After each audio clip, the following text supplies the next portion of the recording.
Hello everyone. आ जाओ, आज हम बैच नंबर 60 शुरू कर रहे हैं। लेकिन इसके साथ साथ एक दो हमारे और भी बैचेस होते हैं जिसमें वर्ब नहीं हुआ था, तो वो वर्ब चैप्टर मैं आज कराऊंगी। ये चैप्टर इंपॉर्टेंट है, जानते हो क्यों? क्योंकि सबसे पहले तो इस सेशन को शेयर कर लो, क्योंकि ये आज यूट्यूब में चल रहा है। और इस चैनल को सब्सक्राइब कर लो, क्योंकि मैं आज आपको बहुत ही इंपॉर्टेंट बातें कुछ बताने वाली। एग्जामिनेशन की तैयारी करना चाहते हो, किस तरह के एग्जाम की तैयारी कर रहे हो, ये भी मैटर करता है। जितने भी भारत में होने वाले जितने भी ऑब्जेक्टिव एग्जाम्स है, सब में ऑब्जेक्टिव इंग्लिश का जो सेक्शन है वो ऑलमोस्ट सेम होता है, ये आप ध्यान रखना। लेकिन जो भी एग्जाम देने वाले हो उसके कुछ प्रीवियस क्वेश्चंस प्रैक्टिस कर लो, उससे आपको पता चल जाएगा ins and outs of your subject, और क्वेश्चंस कैसे आते हैं ये भी पता चल जाएगा। आ जाओ, ये सेशन जो है ये केडी लाइव के बैच नंबर 60 का फर्स्ट क्लास है।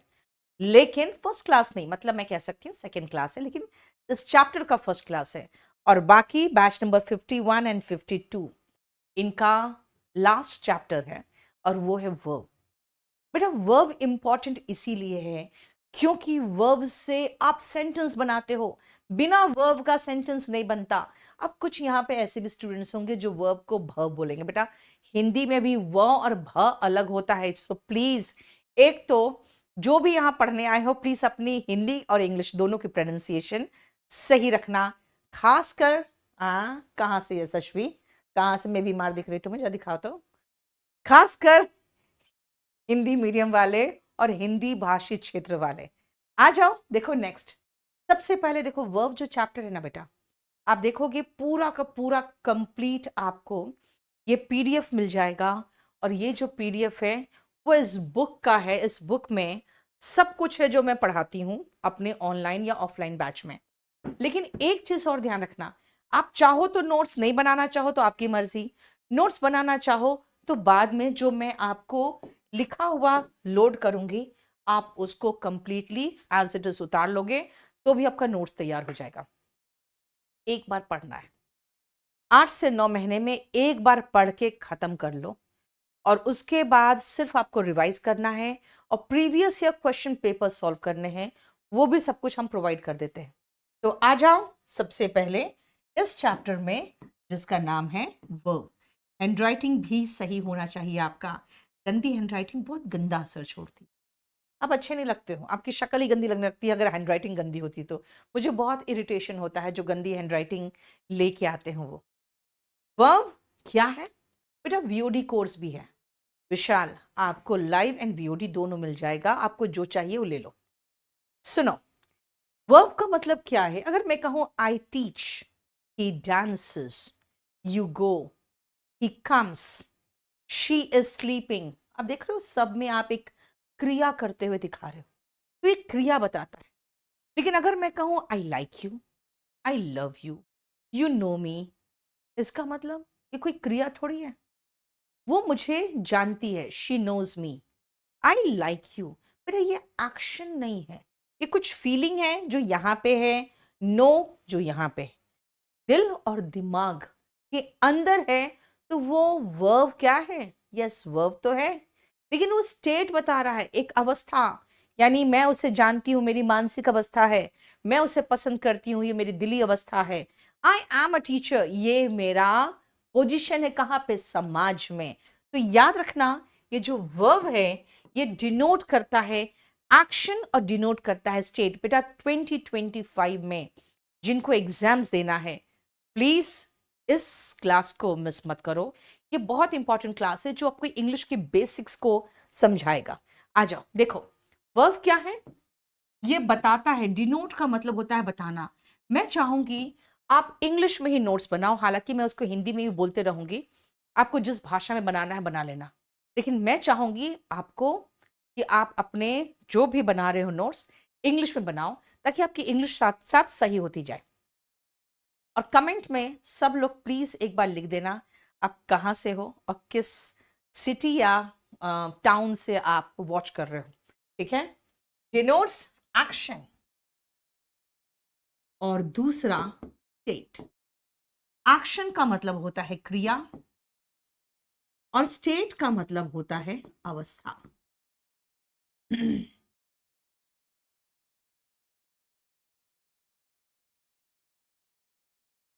क्रिया और अवस्था, ये देखो, क्लियर? कैसे? मैंने कहा कि मैं जा रही हूं, आई एम गोइंग, मैं वहां जाती हूं, आई गो देयर। आपको यहां पे क्रिया करते हुए मैं दिख रही हूं। तुम पढ़ रहे हो, यू आर स्टडिंग।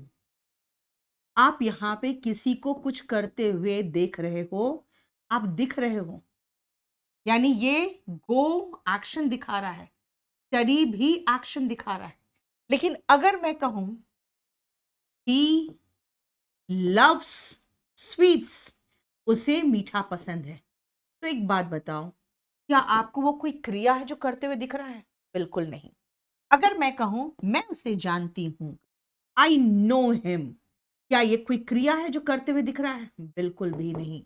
यानी कि लव हो या नो हो, ये दोनों अवस्था दर्शा रहा है ना? बेटा इंग्लिश में आपको मार्क्स अच्छे लाने पड़ेंगे, क्योंकि अगर आप सोच रहे हो कि चलो इंग्लिश को स्किप कर दे, अब एसएससी आपको कोई भी सब्जेक्ट को स्किप करके एसएससी क्वालिफाई करने का कोई ऑप्शन नहीं दे रही है। आपको लाना है और बढ़िया बेहतरीन मार्क्स लेके आना है।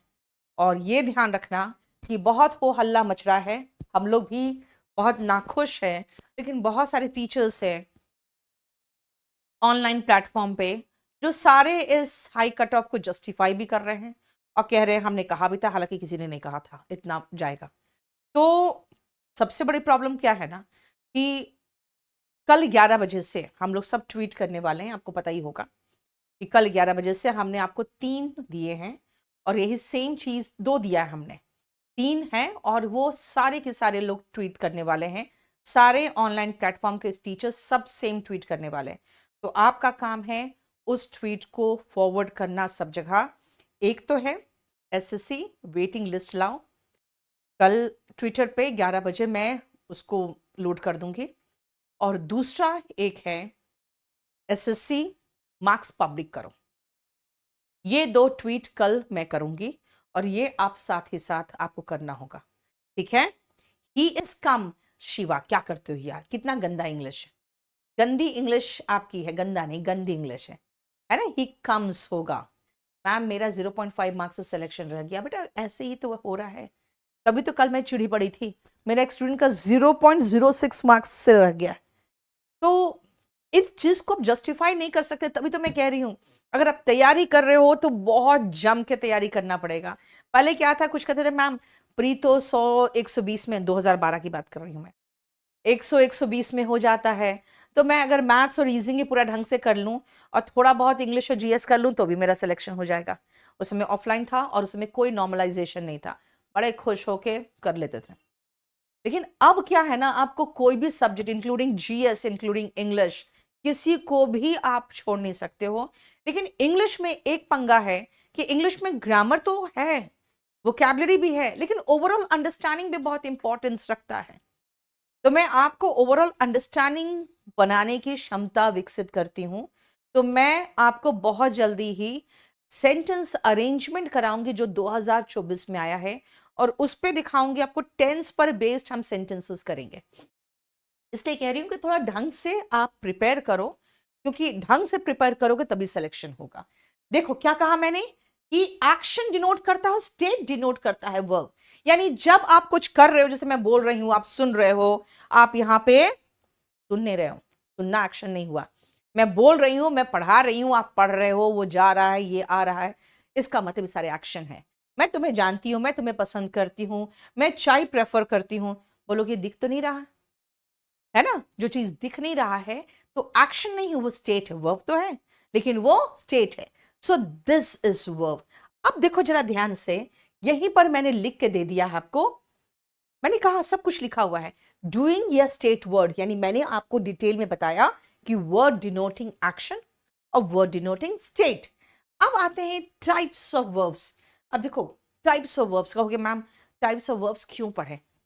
सबसे पहले वर्ब के फॉर्म्स याद करने हैं ना आपको। क्यों याद करोगे? इसलिए याद करोगे क्योंकि टेंस में काम आता है। तो अगर हम टाइप्स ऑफ वर्ब्स की बात करें तो वर्ब को हम बहुत तरीके से डिवाइड कर सकते हैं। सबसे पहला जो याद करने के लिए आपको चाहिए वो है एक तरीका कि हम सबसे पहले देख लें रेगुलर वर्ब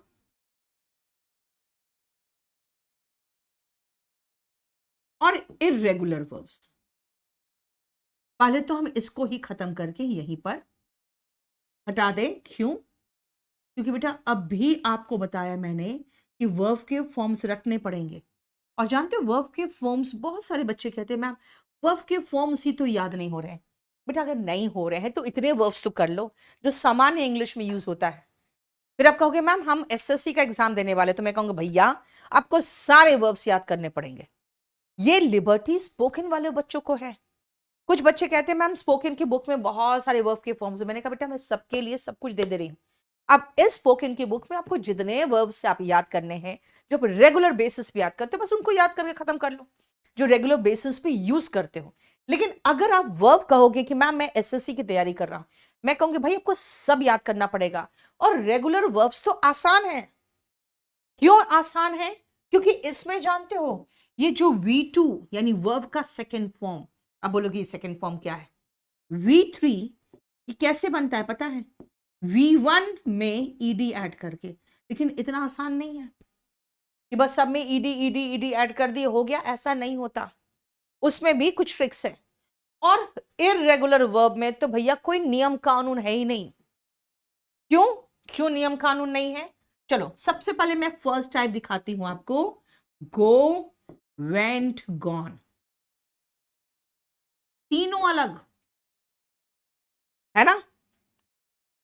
दूसरा दिखाती हूं, सिट, सैट, सैट, दो सेम। तीसरा देखो, पुट, पुट, पुट। दो तीन बार एग्जाम में आया है पुटेड वर्ड। पुटेड कोई वर्ड ही नहीं है। यानी तीनों अलग, दो सेम, तीनों सेम। कोई नियम कानून है? खुद देखो तो जरा, कोई नियम नहीं। इसीलिए ये इररेगुलर कहलाते हैं, क्योंकि यहां पे नो रूल इज फॉलोड। किसी तरह का कोई रूल ही फॉलो नहीं हुआ बेटा। ये देखो बेटा, केडी लाइव पर बाकी सारे सब्जेक्ट्स चल रहे हैं। मैथ्स, रीजनिंग, जीएस बहुत बढ़िया पढ़ाया जा रहा है केडी लाइव पर। मैंने इंग्लिश का चैनल सिर्फ अलग बनाया केडी लाइव से, क्योंकि वहां पर मेरे क्लासेस है ना बीच में खो जाते थे। तो मैंने कहा भाई मेरा अलग चैनल बनाओ, तो मैंने अपना अलग चैनल पिछले साल ही बनवाया। तो इसीलिए यहां पे आप इंग्लिश पढ़ोगे, बाकी सब्जेक्ट्स के लिए केडी लाइव यूट्यूब चैनल पे जाओगे। अब जरा ध्यान से देखो बेटा, इररेगुलर वर्ब्स आपको रट्टा मारना पड़ेगा। मैं सबसे पहले आपको इररेगुलर वर्ब्स थोड़ा दिखा देती हूँ। आपको वर्ब कहां से याद करने हैं वो मैं दिखा देती हूँ आपको। कहोगे आपने कुछ पढ़ाया ही नहीं ये सब। बेटा ये सब कुछ पढ़ाऊंगी मैं। चलो इररेगुलर वर्ब्स देखो, आपको खुद महसूस होगा कि कोई नियम कानून नहीं है। अराइज, अरोज, अराइजन, सबका मीनिंग दिया है। अवेक, अवोक, अवोकन। बीएफ का मतलब बॉयफ्रेंड नहीं मान लेना बेटा, बीएफ का मतलब बेस फॉर्म। तो एक ही तो ऐसा वर्ब है जिसका बेस फॉर्म और फर्स्ट फॉर्म अलग है। इसीलिए फर्स्ट फॉर्म के बगल में ही हमने यहाँ पे बी लिख दिया है, यानी बेस फॉर्म। उसका जो फर्स्ट फॉर्म है आर है, एम है। एस फॉर्म जो है इज है। Was, were second form, and been व थर्ड फॉर्म। अब जरा देखो ध्यान से, जो एस फॉर्म है वो इज है, इधर लगाया हुआ है। आप देख रहे हो कुछ ऐसे वर्ब्स जिनके तीनों फॉर्म सेम है, बेट, बेट, बेट। लेकिन यहां देखो बेर, बेर, बोर, बॉर्न ई है, एंड बेर, बोर, बॉर्न BORN है। याद रखना, इसको मैं अलग से फिर से कराऊंगी। उसका रीजन है ये कंफ्यूजिंग वर्ब्स में आता है कि लास्ट में ई लगा है तो मीनिंग क्या होगा, लास्ट में ई नहीं लगा है तो मीनिंग क्या होगा। इसलिए वो मैं अलग से कराऊंगी।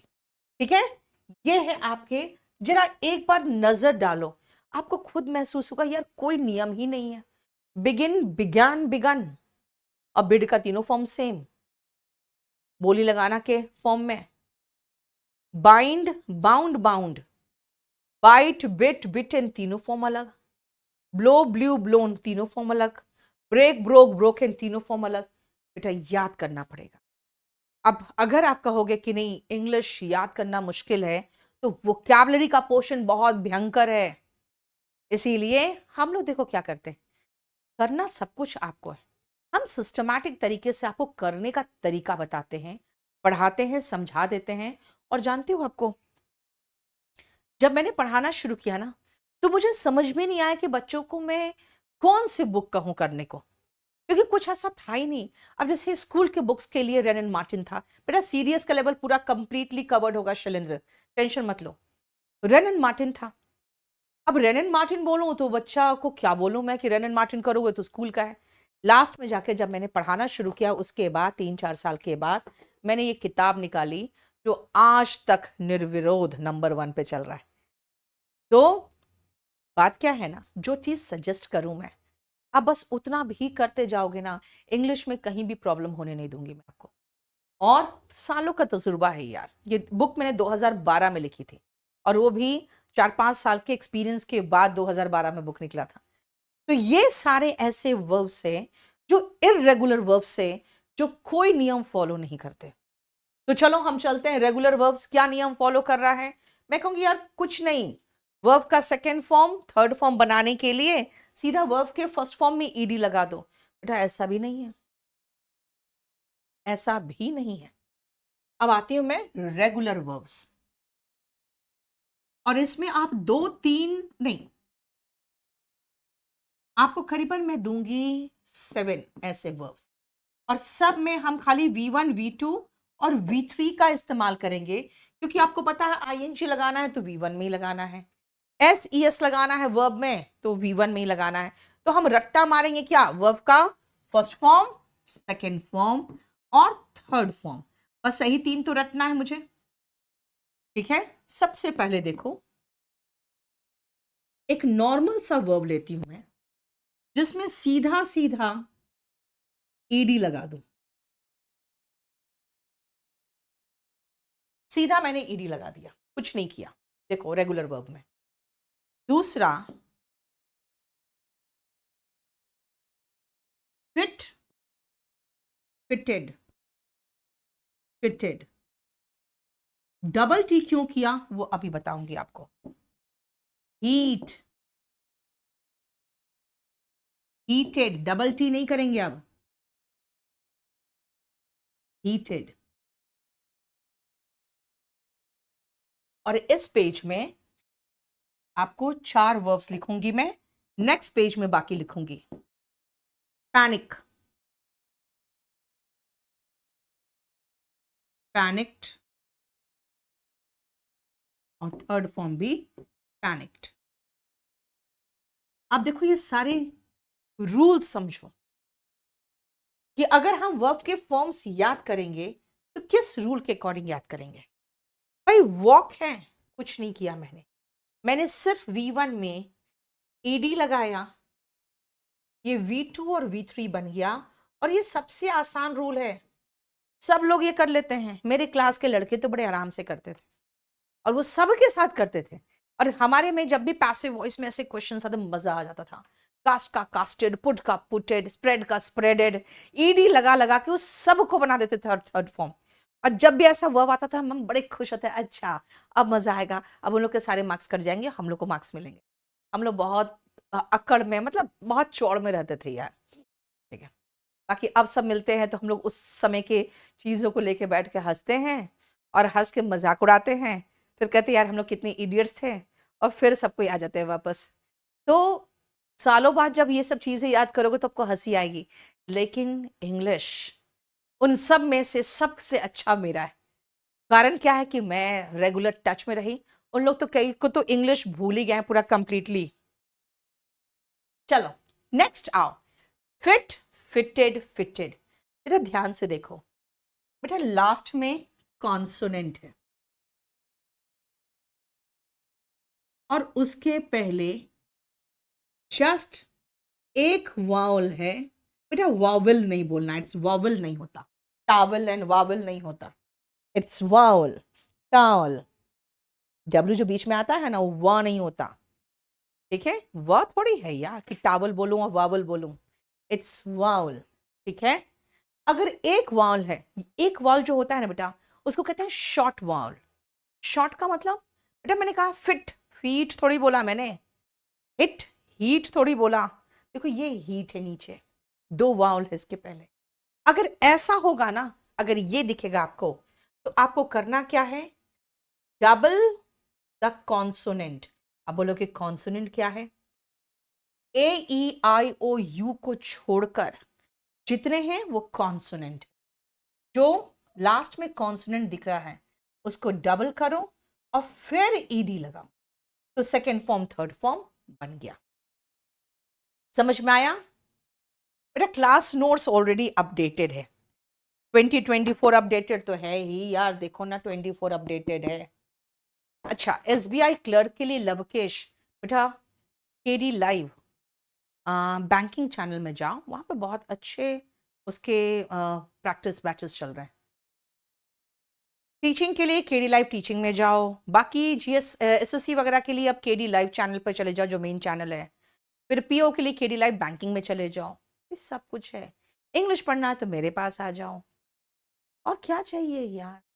हाँ, अब हर्षिका यूपी टीजीटी, बेटा टीचिंग चैनल पे जाओ ना। चलो, इसमें देखो थर्ड में लास्ट में टी है, ये कॉन्सोनेंट है, और उसके पहले ई ए है, यानी कि दो वाउल्स है। दो है बेटा, एक नहीं है, दो है।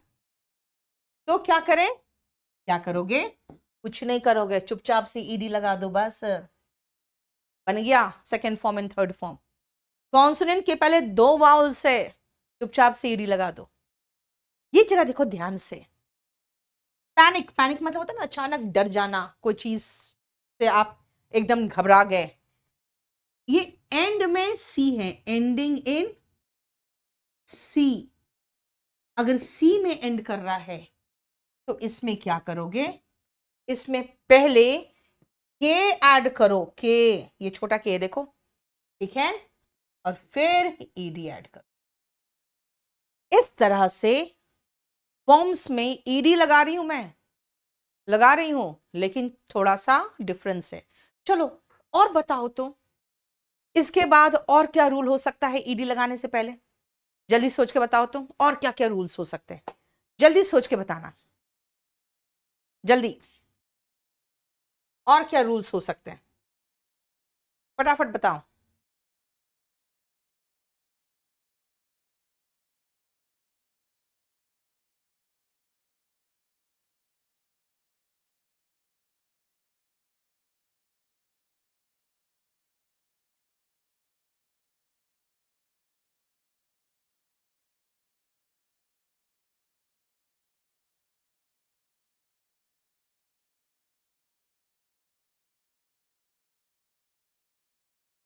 चलो नेक्स्ट रूल में आ जाओ। नाउन कहाँ है यार, हाँ, नाउन की कहाँ बात कर रहे हो, हम वर्ब पढ़ाते हो तो नाउन पढ़ते हो तुम लोग, नाउन पढ़ाती हो तो वर्ब पढ़ते हो तुम लोग। जल्दी बताओ, पैनिक में बेटा, पैनिक, पैनिक कहा मैंने, पैनिक कहा, सी में एंड कर रहा है, पूजा। अच्छा, स्पोकन के लिए बेटा, स्पोकन बैच 60 स्पोकन के लिए नहीं बेटा, स्पोकन के लिए बैच नंबर 23 है। एक जो हमारा स्पोकन बुक है उस पर पूरा कंप्लीट वीओडी है, वो सब है। मृत्युंजय आपकी मर्जी बेटा, देख लो, अब बताओ क्या किया मैंने, जरा इसमें ध्यान से देखो क्या किया। ये लास्ट में वाई है और उसके पहले ये कॉन्सोनेंट है, तो क्या करूं मैं, वाई को सबसे पहले आई में चेंज करो, फिर ईडी लगाओ। आसान है ना, लेकिन लेकिन लास्ट में वाई है और उसके पहले वाउल है, तो क्या करें, कुछ नहीं, चुपचाप से ईडी लगा दो, चुपचाप से ईडी लगा दो, वाई हटा मत देना। लेकिन इसके भी तीन एक्सेप्शंस है, इसके भी तीन एक्सेप्शंस है, इसके एक्सेप्शंस।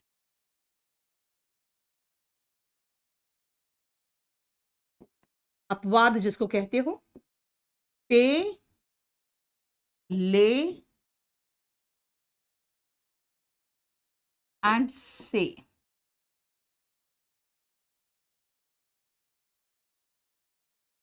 देखो,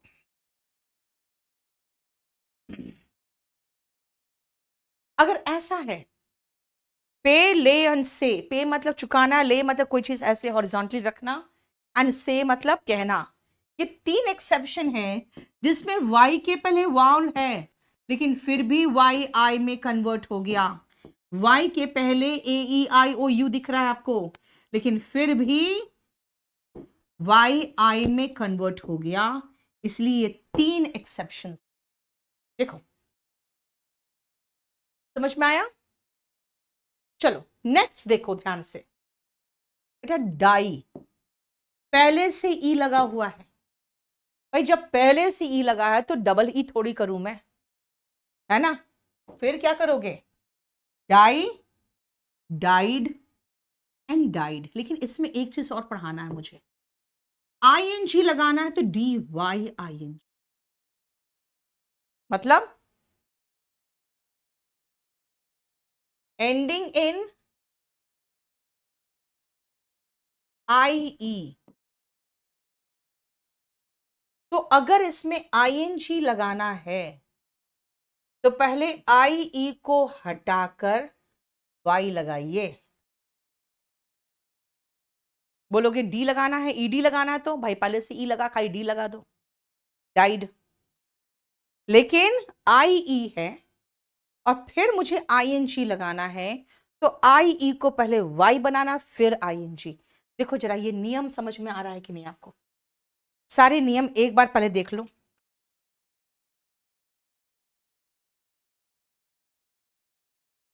क्लियर? और ये सारे इररेगुलर वर्ब्स जब याद कर लोगे ना आप, तो आप फिर रेगुलर वर्ब्स जब देखोगे, ये देखो सारे इररेगुलर है जिसमें कोई नियम नहीं है। देखो, lose, lost, lost, make, made, made, कोई नियम नहीं है। फिर आएगा आएगा इसके बाद आएगा रेगुलर वर्ब्स, और रेगुलर वर्ब्स में आपको महसूस होगा कि सेकेंड फॉर्म थर्ड फॉर्म सिर्फ ईडी लगा के देखा गया है। देखो एब्यूज में पहले से ई लगा है, खाली डी लगा। एक्ट में एक्टेड, एड में एडेड, एडमायर में पहले से ई लगा है तो खाली डी लगा। एडवाइस में भी पहले से ई लगा हुआ है तो खाली डी लगा। देखो, और फिर बेग, लास्ट में कॉन्सोनेंट है, उसके पहले एक वाउल है, देखो डबल हो गया। ठीक है, पहले सी लगा सिर्फ डी लगा।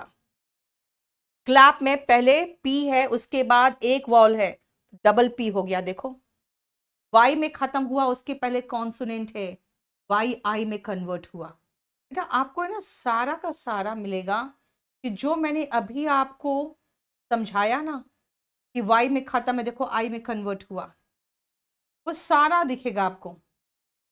डिप, डबल पी हो गया, राइट?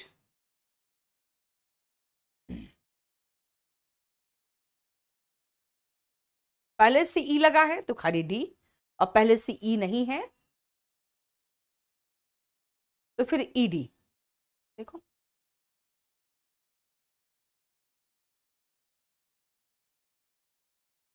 तो वर्ब के फॉर्म्स अच्छे से याद कर लेना। रिकॉर्डेड क्या बेटा मुस्कान, क्या रिकॉर्डेड? समझ में आ गया? बोलो कोई प्रॉब्लम? ये देखो क्लियर हो गया? ये है रेगुलर इररेगुलर वर्ब्स। और बेटा ये बहुत सारा याद करने का है, इसलिए आज शुरू कर देना याद करना, और आप 2-3 दिन में अच्छे से याद करते रहो। ठीक है? आव्या, रिकॉर्डेड नहीं बेटा, रिकॉर्डेड कहाँ ही रहेगा यार? कहाँ किस प्लेटफॉर्म से तुम लोग उठ के आते हो जहां पे ये हरामखोरी चलता है?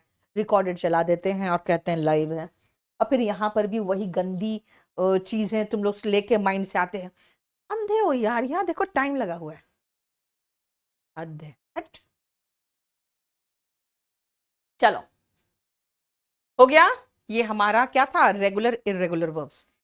अब नेक्स्ट चले, फिर से चलो, फिर से हम वर्ब को दूसरे तरीके से समझाते हैं। बेटा ये इररेगुलर एंड रेगुलर वर्ब्स जो याद किए हो आप, उसमें आप पढ़ोगे जो बी है वो बी हेल्पिंग वर्ब भी था, बी मेन वर्ब भी था। डू हेल्पिंग वर्ब भी था, डू मेन वर्ब भी था।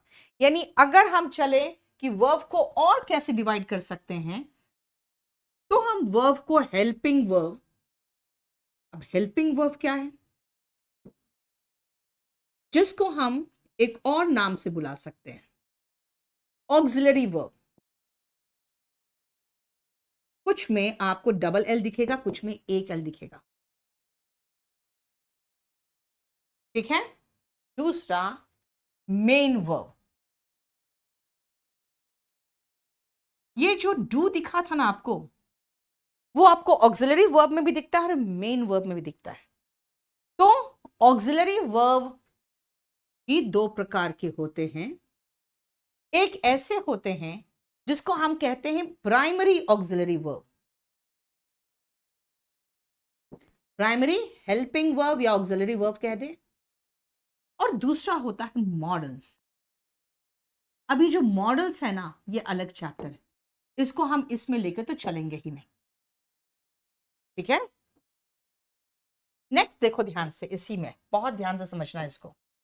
बेटा जो मेन वर्ब है ना, ये मेन हीरो है, सेंटेंस में मेन हीरो का काम करेगा ये। लेकिन जो ये ऑक्सिलरी वर्ब्स है बेटा, वो सिर्फ हेल्प करता है। प्राइमरी हेल्पिंग वर्ब ऐसे वर्ब्स होते हैं जो वर्क करते हैं as main verb as well as helping verb. MV मतलब मेन वर्ब, HV मतलब हेल्पिंग वर्ब। मॉडल्स ऐसे हेल्पिंग वर्ब से जो सिर्फ हेल्पिंग वर्ब है, वो मेन वर्ब का काम कर ही नहीं सकते। सो मॉडल्स क्या है? Helping verbs that work as only helping verb. अच्छा, एक पिक्चर मेन हीरो के बिना तो बनता नहीं है। तो जो मेन वर्ब है ना, मेन हीरो है, इसके बिना सेंटेंस नहीं बनेगा। तो मेन वर्ब क्या है? Main verb is the main verb, यानी कि there must B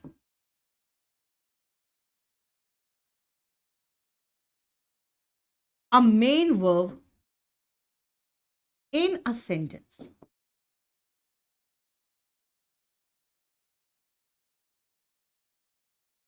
There must be a main verb in a sentence.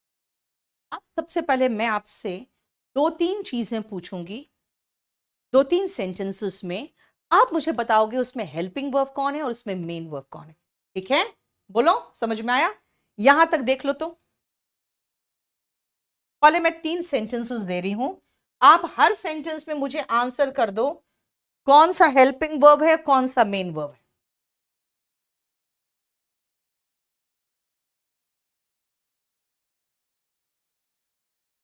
जल्दी फटाफट वर्ब के साथ लिखना कौन सा हेल्पिंग वर्ब है, कौन सा मेन वर्ब है।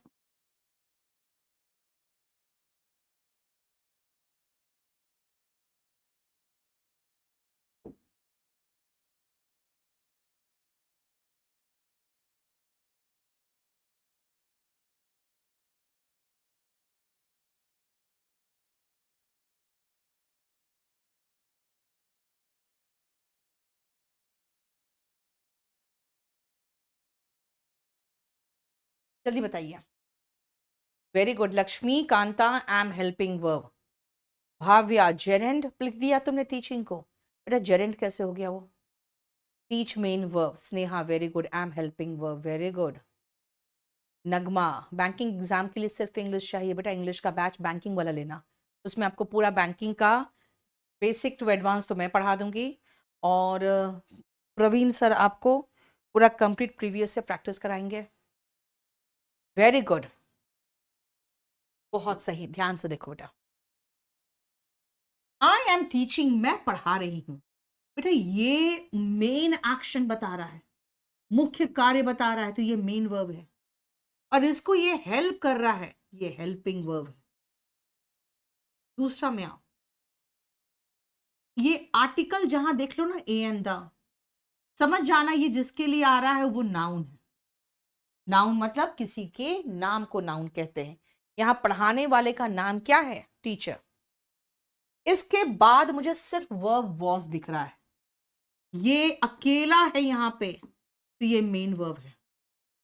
मैंने अभी अभी लंच खाया है, सबसे पहले ये और ये दो वर्ब दिख रहा है यहां बेटा, ये यहां पर मेन वर्ब है और ये हेल्पिंग वर्ब है। याद रखना, इसी को तो हम प्राइमरी हेल्पिंग वर्ब कह रहे थे, जो हेल्पिंग वर्ब और मेन वर्ब दोनों का काम कर रहा था। अभी लिखा था ना, प्राइमरी हेल्पिंग वर्ब क्या है? हेल्पिंग वर्ब और मेन वर्ब दोनों का काम करता है, इसीलिए प्राइमरी हेल्पिंग वर्ब देख लो।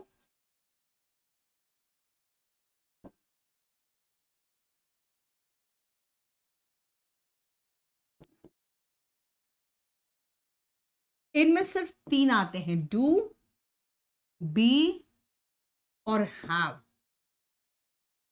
ये तीन आते हैं, डू, बी और हैव। ये देखो,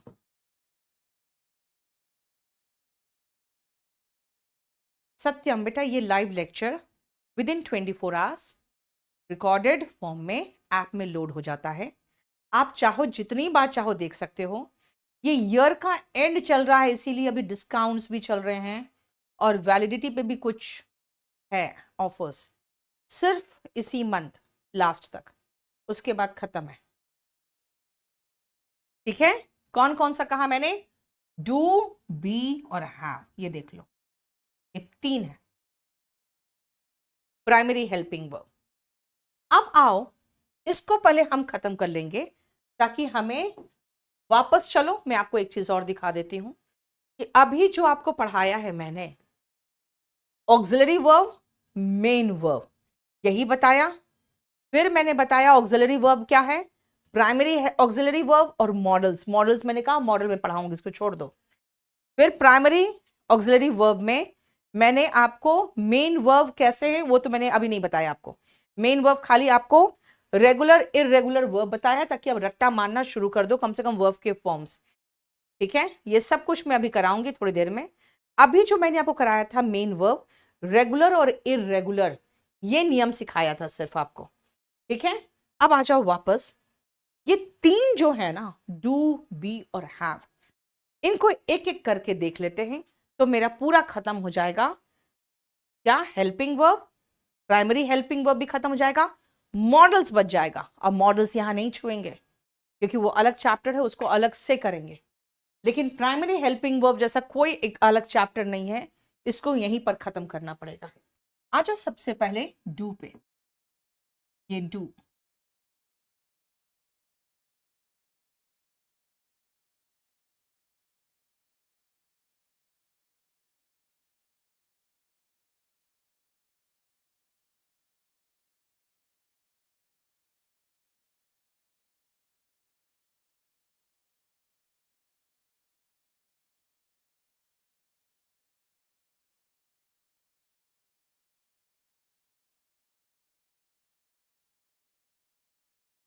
डू, डिड, कैन।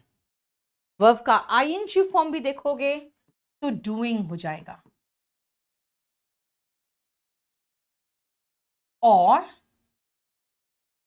वर्ब का एसईएस फॉर्म देखोगे तो ये हो जाएगा डस।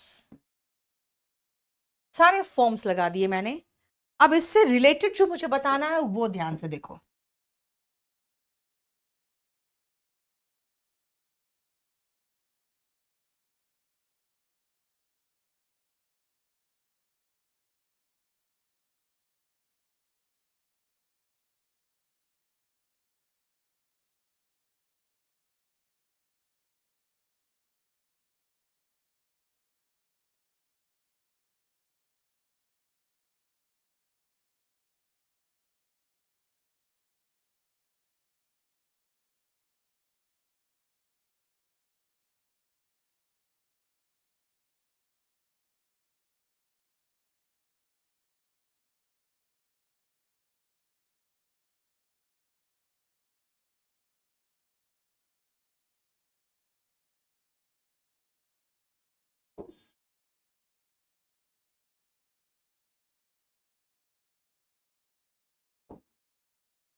ये 3 सेंटेंसेस देखो ध्यान से।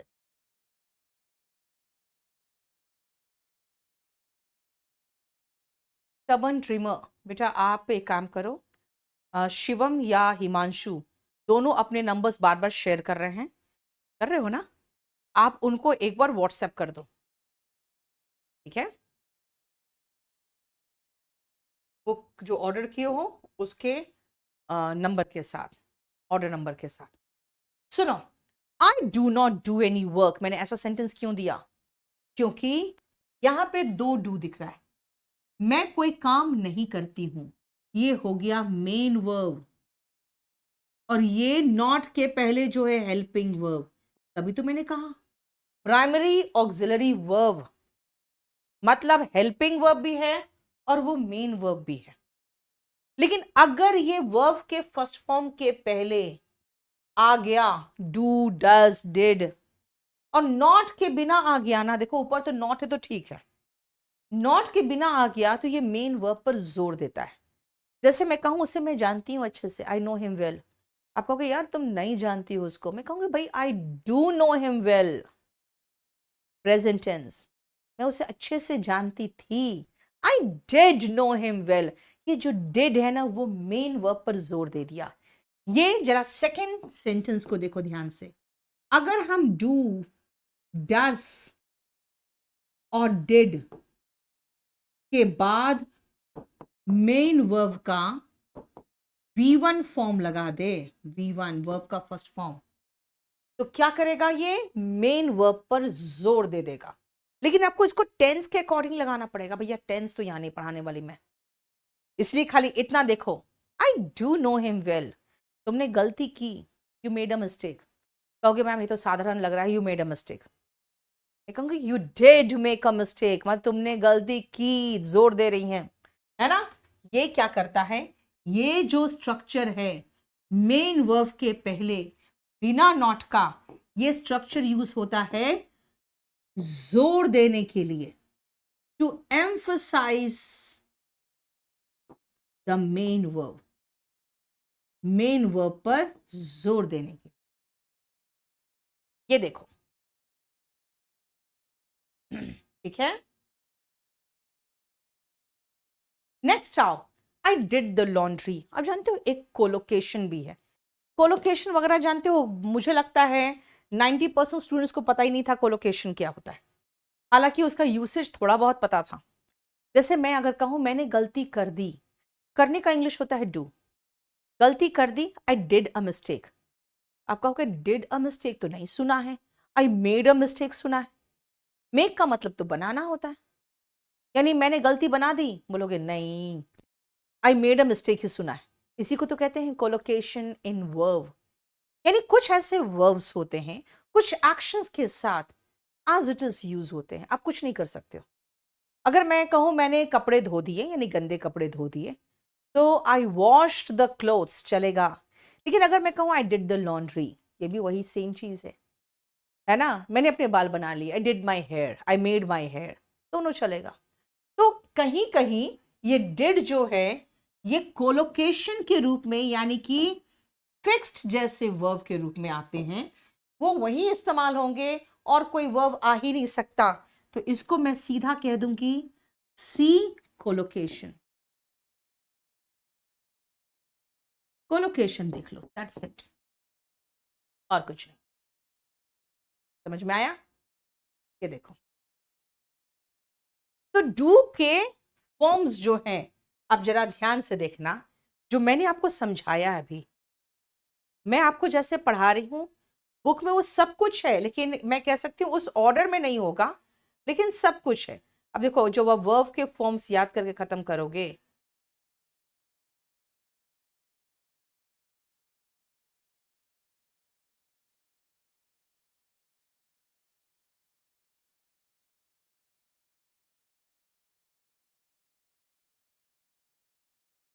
ये देखो,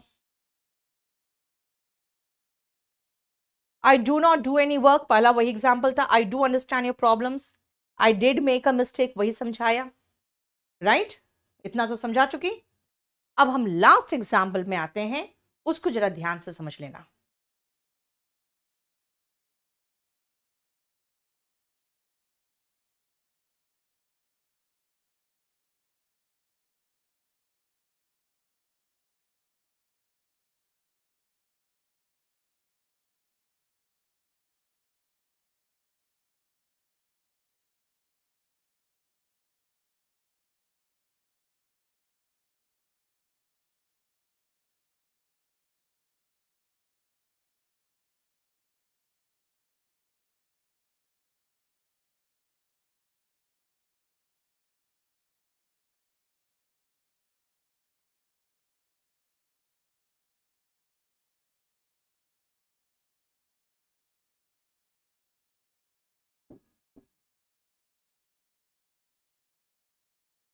ये 2 सेंटेंस देखो। नेक्स्ट इसी में समझ में आ जाएगा मैं क्या समझाना चाह रही हूं। मैंने कहा मैं उससे प्यार उतना ही करती हूं जितना तुम करते हो। अब प्यार करते हो ना, लव तो आ ही गया, डबल डबल लव मत लगा दो, यू डू लगाओ। क्यों? ध्यान से सुनना। एक चैप्टर है प्रोनाउन, जिसको हिंदी में कहते हैं सर्वनाम। संज्ञा के बदले आने वाले शब्द को सर्वनाम कहते हैं। संज्ञा के बदले आने वाले शब्द को सर्वनाम कहते हैं, है ना? यानी कि प्रोनाउन रिप्लेसेस अ नाउन। बेटा नाउन का रेपिटेशन नहीं करते, नाउन को रिपीट नहीं करते, वैसे ही हम वर्ब को भी रिपीट नहीं करते। वर्ब के रिपीटेशन से बचने के लिए हम क्या यूज करते हैं? Forms of do. ठीक है, देखो 4th नंबर का ध्यान से सुनना। यूज डू के फॉर्म्स भी है ना, डू एंड इट्स फॉर्म्स, इसके फॉर्म्स यानी डू, डज, डिड, इनका इस्तेमाल करिए। क्यों? टू अवॉइड द रिपीटिशन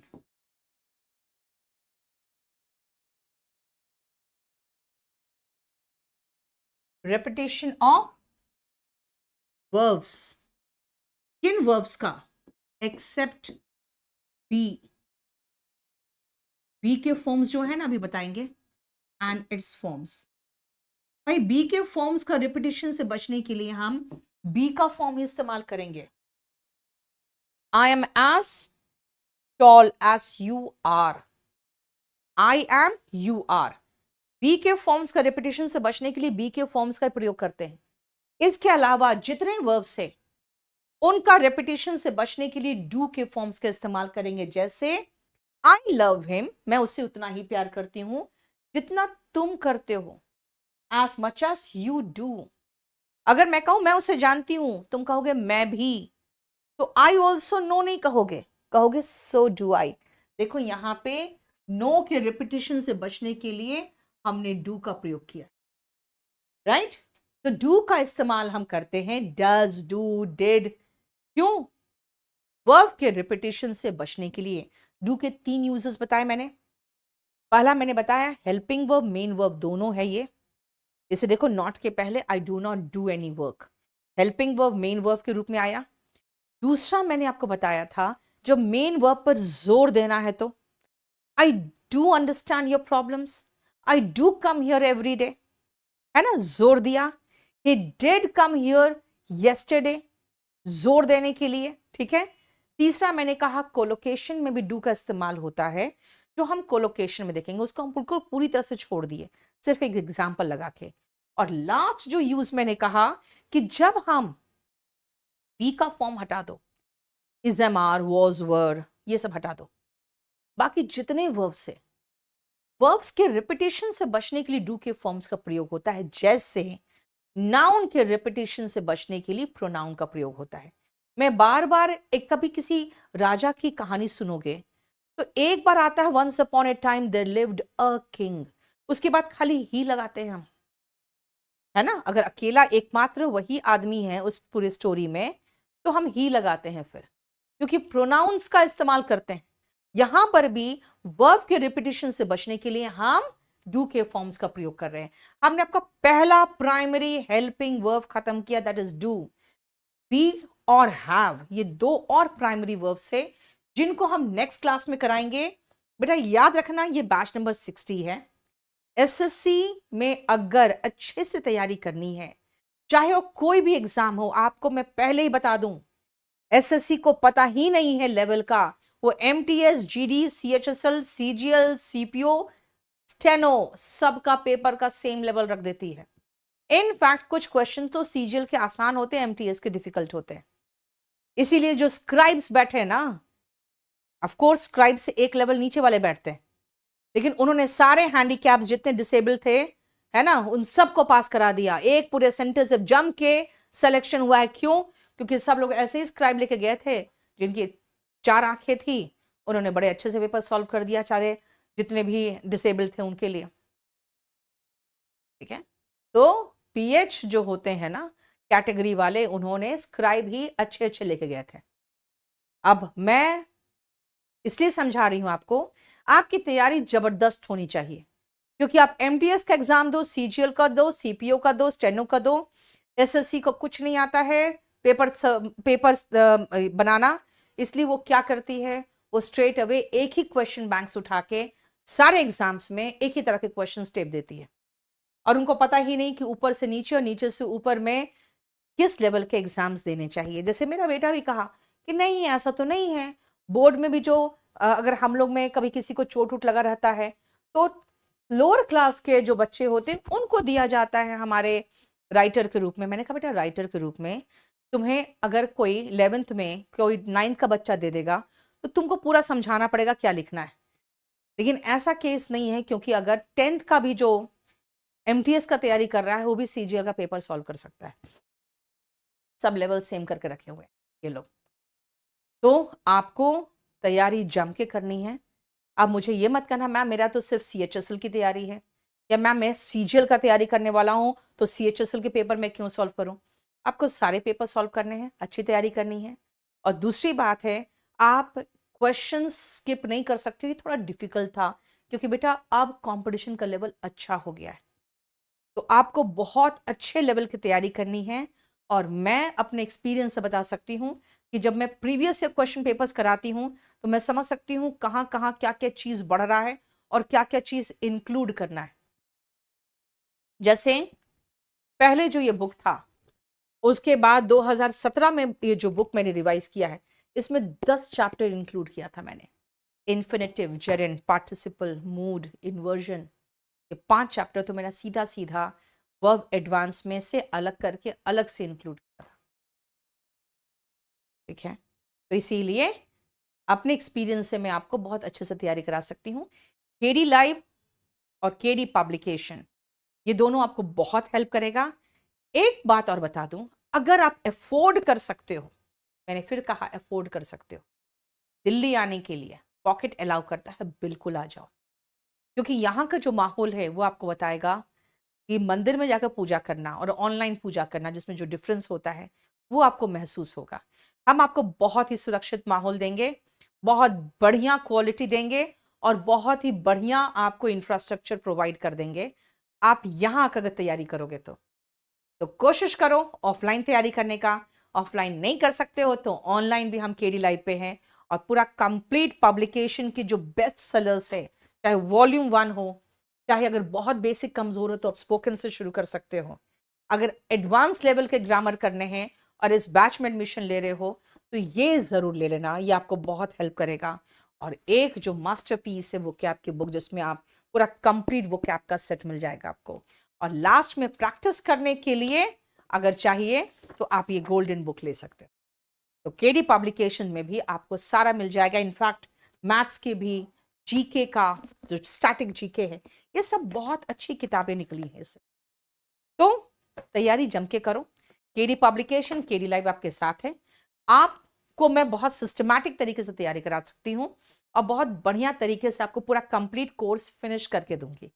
तो चलिए, नेक्स्ट मुलाकात आपसे मेरी होगी फिर सेम टाइम पर। हालांकि ये क्लास चलेगा 1.5 घंटा, लेकिन क्योंकि यूट्यूब पे चल रहा है इसलिए 1 घंटा चल रहा है। ये क्लास आपका चलेगा ट्यूसडे, थर्सडे और फ्राइडे। फ्राइडे को हम वोकैब करते हैं, ट्यूसडे थर्सडे हम ग्रामर करेंगे। अगर आपको जल्दी खत्म करना है तो आप वीओडी कोर्स यानी वीडियो ऑन डिमांड जो रिकॉर्डेड कोर्स होता है वो ले सकते हैं। Thank you so much. अपना ध्यान रखो। You are precious for your family and for yourself. Thank you so much. Good night.